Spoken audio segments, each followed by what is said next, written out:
والدین کی موجودگی میں اپنے فون کو دور رکھیے، ان کی باتوں کو توجہ سے سنیے، ان کی رائے کو مقدم رکھیے، ان کی گفتگو میں شامل رہیے، ان کو عزت سے دیکھیں، ان کی ہمیشہ تعظیم کیجیے، ان کے ساتھ اچھی خبر شیئر کیجیے، ان کو بری خبر بتانے سے پرہیز کیجیے،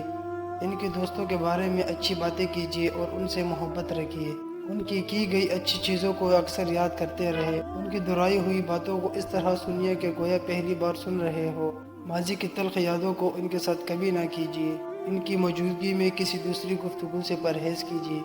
ان کے سامنے ادب سے بیٹھیے، ان کے رائے اور سوچ کے متعلق معمولی سے اختلاف بھی نہ کرے، جب وہ گفتگو کرے تو ان کی بات کو مت کاٹیے، ان کی عمر کا احترام کیجیے، ان کی موجودگی میں اپنے بچوں کو ڈانٹنے اور مارنے سے گریز کیجیے، ان کے حکم اور مشورے کو قبول کیجیے، ان کی موجودگی میں صرف ان سے ہی رہنمائی لیجیے، ان کے سامنے اپنی آواز کو ہرگز اونچا نہ ہونے دیجیے، ان کے سامنے چلتے ہوئے ان سے آگے بڑھنے یا ان کے سامنے چلنے سے پرہیز کیجیے، ان سے پہلے کہنا شروع مت کیجیے، ان کے سامنے خود کو نمایاں مت کیجیے، جب وہ خود کو کسی قابل نہ سمجھے تو ان کو بتائیے کہ وہ آپ کے لیے قیمتی اور قابل احترام ہے،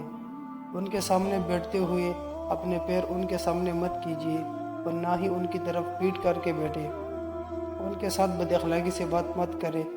کوشش کیجیے کہ ان کو ہمیشہ اپنی دعاؤں میں شامل رکھیے، ان کی موجودگی میں خود کو ہرگز بور اور تھکا ہوا ظاہر نہ کیجیے،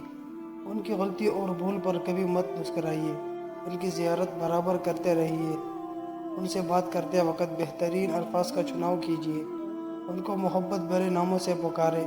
جو وہ پسند کرتے ہیں، ان کو ہر چیز پر مقدم رکھیے اور ترجیح دیجیے۔ والدین اس زمین پر خزانہ ہے،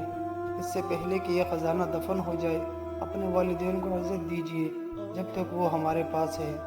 نوٹ: اس پیغام کو دوسروں تک پہنچائیے تاکہ اللہ کسی کی زندگی کو آپ کے ذریعے بدل دے۔